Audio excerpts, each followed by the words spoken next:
everyone, and welcome to the Grebner Show. This is Scott Kerker, along with Metamore head coach Jared Grebner. Coach, we're going to cover two games this afternoon or this evening. First one, we'll start with you're playing against your arch rival, the Washington Panthers. You went over there. Beautiful night for football. Absolutely.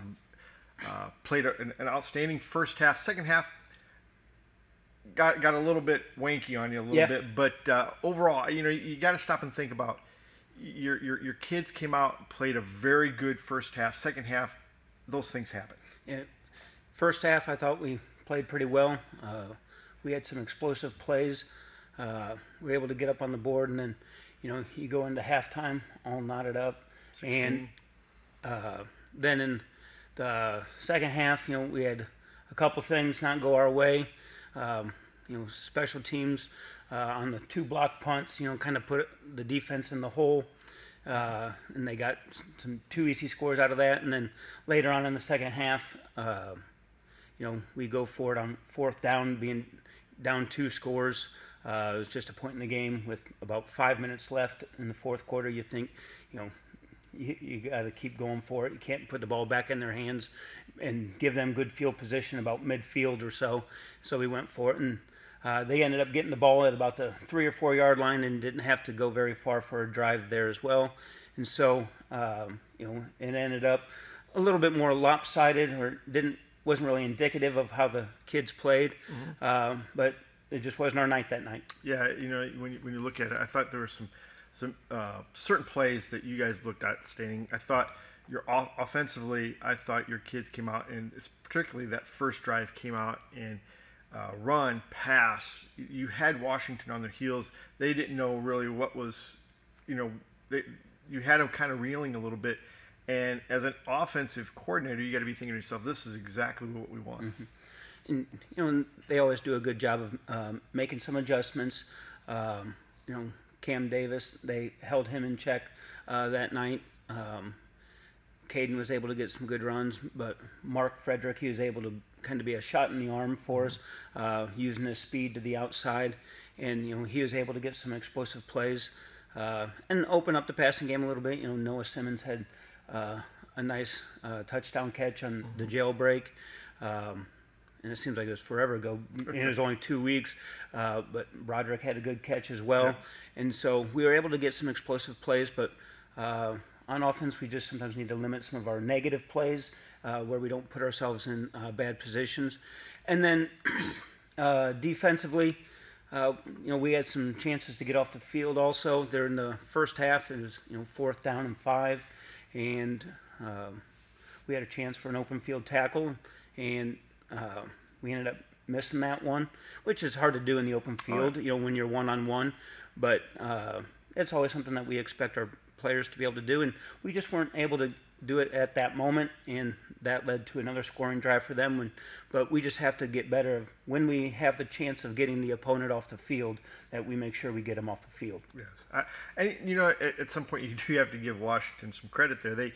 They played 2 outstanding non-conference teams this year to open the season, and people were down on them, doubting them whether or not they're going to be a good team. But you got to stop and think they played a very, very good Kankakee team that was got second in the state last year. Their only loss at that point was to a very good, I think, number 1 ranked Grange Park Nazareth. Yes. And then they played a very good team in Highland, who had a ton of kids coming back this year from a team I believe went 5-5 last year, but had just about everybody coming back. So 2 pretty solid football teams to start the season for Washington. I mean, Washington was definitely battle-tested coming into conference play. That only got them ready for the season and for week 3, and so they figured out their identity a little bit, what they can do, what they can't do, and they were able to take advantage of that last Friday night. Yeah, and Washington's Washington. They're not going to come out and be real flashy. They're just going to do whatever it takes to win a football game, and their running attack, their offense, like I said, isn't flashy. It just wins games. Mm-hmm. They're always going to be a physical team. They're one of the few teams that like to pound it in there with fullback as a lead blocker, and you got to account for them creating an extra gap in there. and once they got a lead, they got into a comfort zone of where they felt like they could control the ball and get 3 yards, 4 yards here and there, and then as they keep going and feel more comfortable, they started to get us and hit us on midline a little bit there in the second half.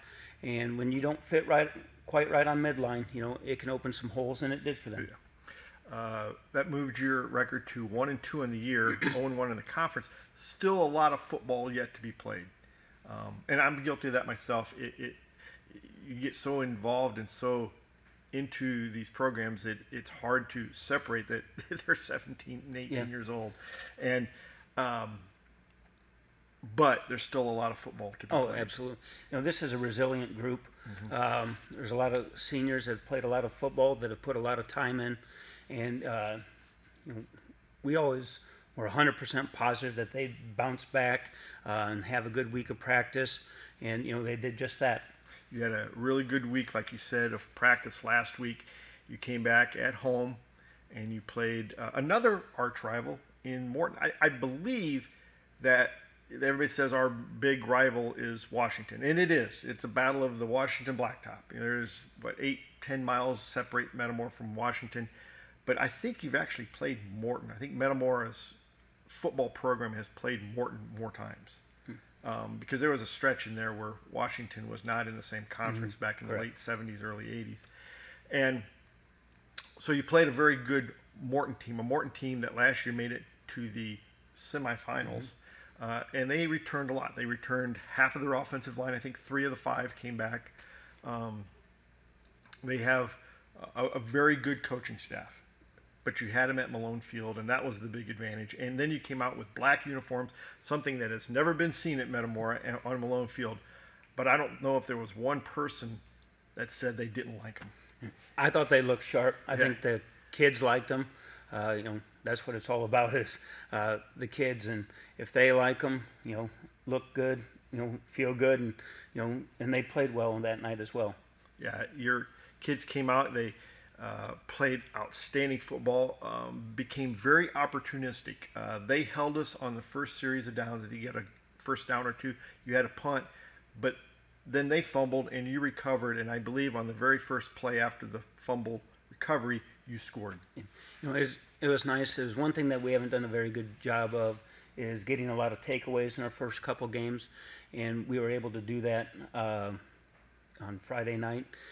Sometimes, it was because we punched the ball out, or other times it was because a bad snap on their part or something.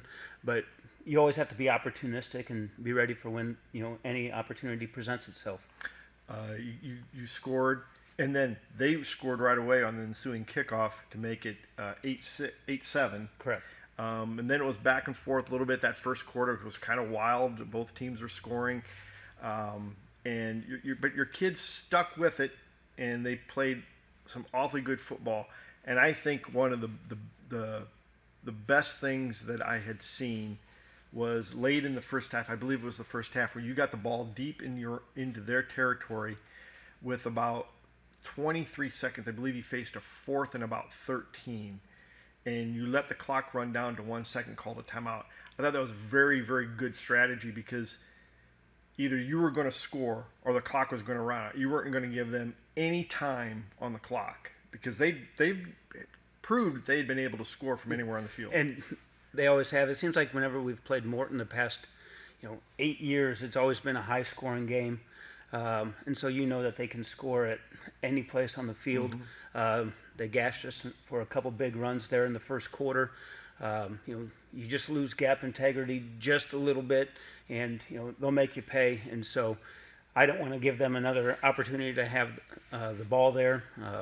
And we felt confident in our kids being able to make a play on 4th down. It didn't come to fruition or anything, but that was just a little strategy that we had going into that final series and that final play of the day. And I thought two things. One was, if you just waited another second, he had him wide open in the flats, but he was getting rushed. Caden was getting a pretty good rush on.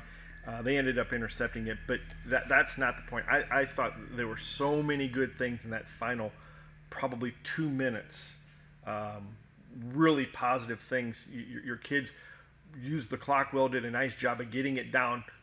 Morton stood up and made a stop, and they ended up getting an interception in the end zone. But it just felt like we had momentum going into that second half. We never let them, it felt like, take control of the game, Right. or take the lead or anything like that. There are some momentum swings. We go down, like you mentioned, we scored, then they come right back and get a kick return. We end up scoring again, then they gash us for a long run.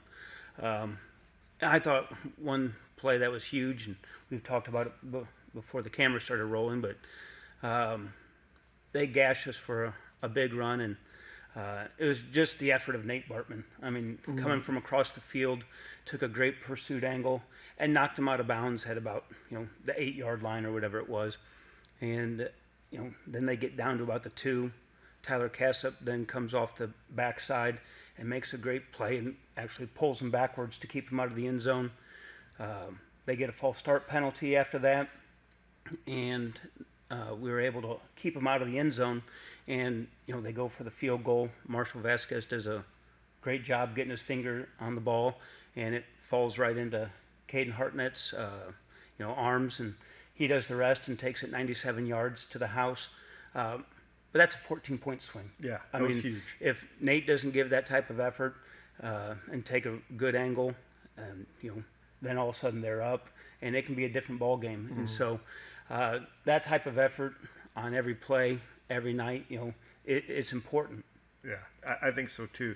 You took the 22-21 lead into the halftime locker room, and like you said, it never felt like we didn't have control. There were momentum swings, but it always felt like we were in control. I thought that second half, you held them because we kicked off to them to start the second half, and you held them. Then we got the ball back, and we marched right down the field and scored and went up 9. It was that next series that they came down and had the blocked field goal that you described. On that blocked field goal, I think Nate Bartman also did a really nice job of. There was a guy that had an angle on Caden, but Nate Bartman pretty much eliminated him in one of the best blocks of the year, and he basically went untouched down the sidelines. You think about it, Morton didn't throw a pass that entire series, and that was a great series for Nate Bartman as a corner. Yeah. He throws a nice block on that. He chased the guy down. But that's the type of effort all the kids have been given lately. Yeah, it was, and I think that took a little bit of the wind out of their sails because it put us up, I believe put us up 17, I believe, and you maintained that lead, and you made 2 really nice adjustments. And you talked about this Friday, I know, with Colton in the post game, about how you widened your linebackers, and you took Tyler Cassup and you just moved him down 1 spot. And you told me yesterday, all the film you watched, and all you did was make one little 3-foot adjustment, and that was all it took. And we wanted to put Tyler in a position that he can make plays. He's been doing it all year long for us, and so we just wanted to make sure we just tightened him up a little bit and widened out one of our linebackers. And I thought they did a really good job adjusting to that. It was something that we hadn't gone through in practice or anything. It was just a halftime adjustment. I thought the kids responded real well to that. There were still times where we didn't always get that correct, but without practicing it and doing that on the fly, I thought they did a really good job. Yeah, they did an outstanding job to the tune of, I think Morton only had 5 first downs and no points in the second half. That was one thing that we wanted to emphasize. Coming out in that second half, we wanted to make sure that we set the tone because, 22-21 at halftime, if they get the ball first and, they're able to go down and score, that could be another momentum shift. Yeah. And so we wanted to make sure that we got that stop right off the bat. It's a great win. I think the thing that to me was very, very impressive was the fact that you got the ball back, I think, with 7:53 to go in the ball game, and you're up 17, and all you wanted to do was run clock, not necessarily score. If you scored, great, but you wanted to run clock. You ran the clock out. Yeah.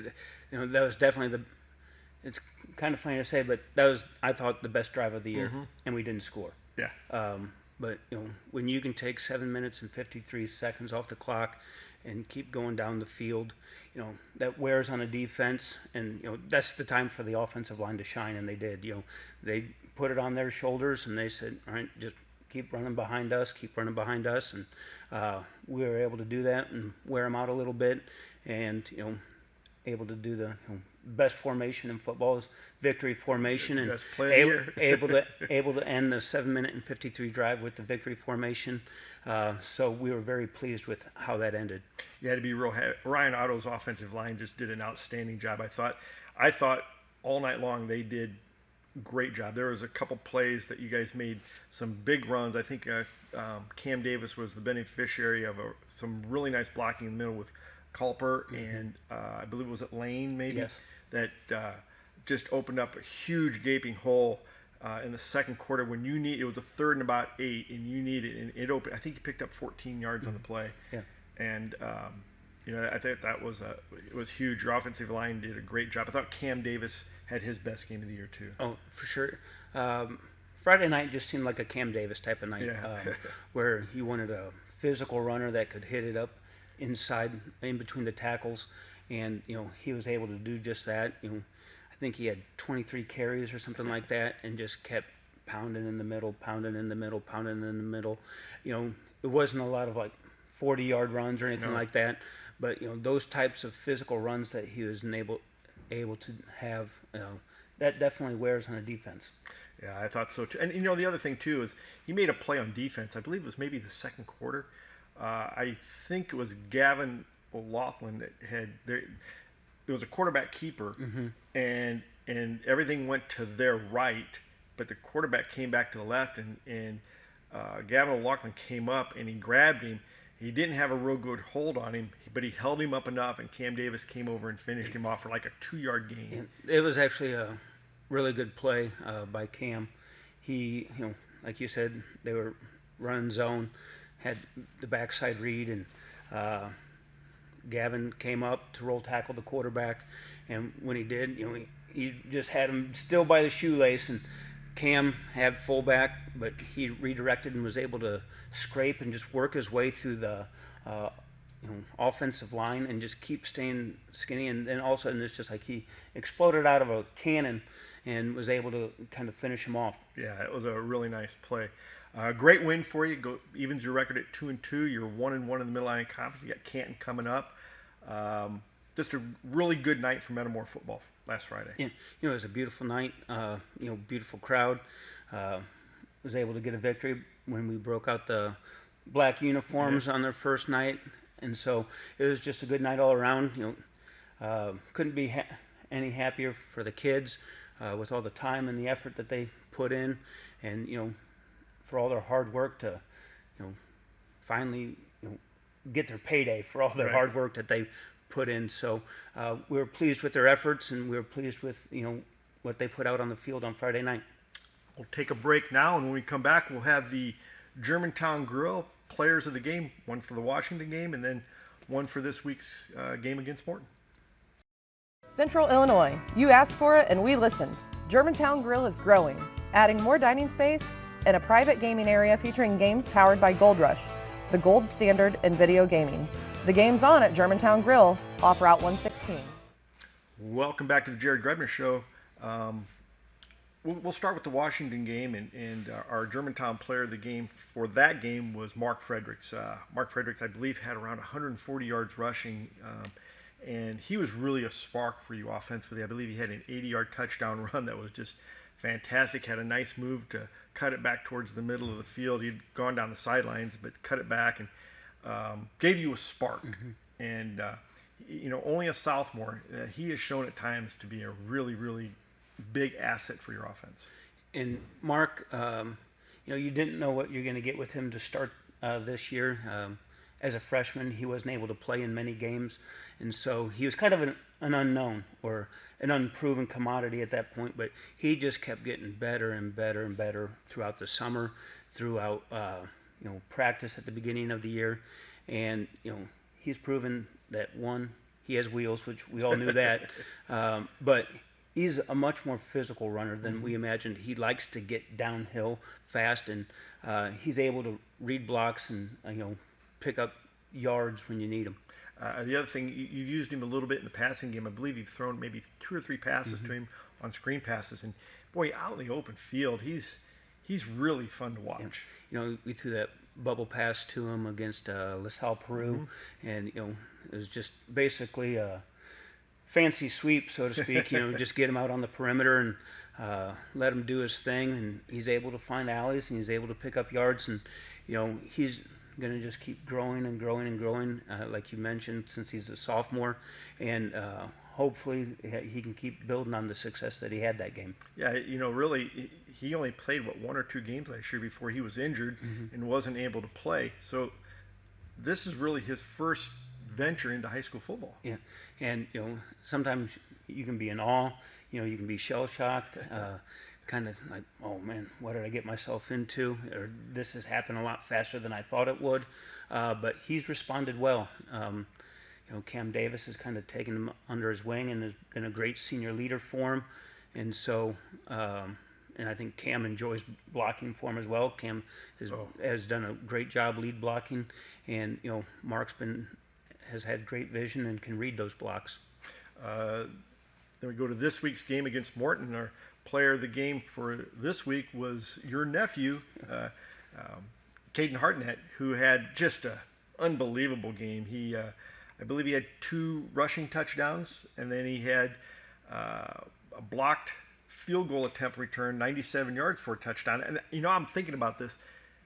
I don't know if we've ever returned a blocked field goal attempt for a touchdown. That might have been the first in school history. That's the good thing about sports. You never know what's going to happen on any given night.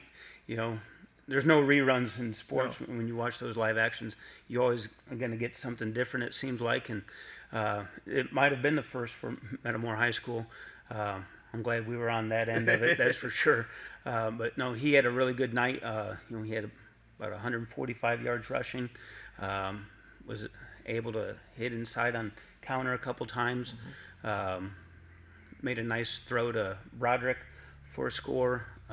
Had the long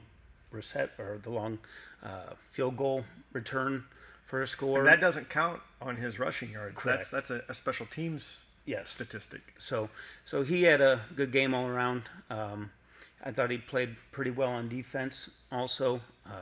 But a lot of the credit goes to the guys up front, and he'll tell you the exact same thing as all of the running backs would.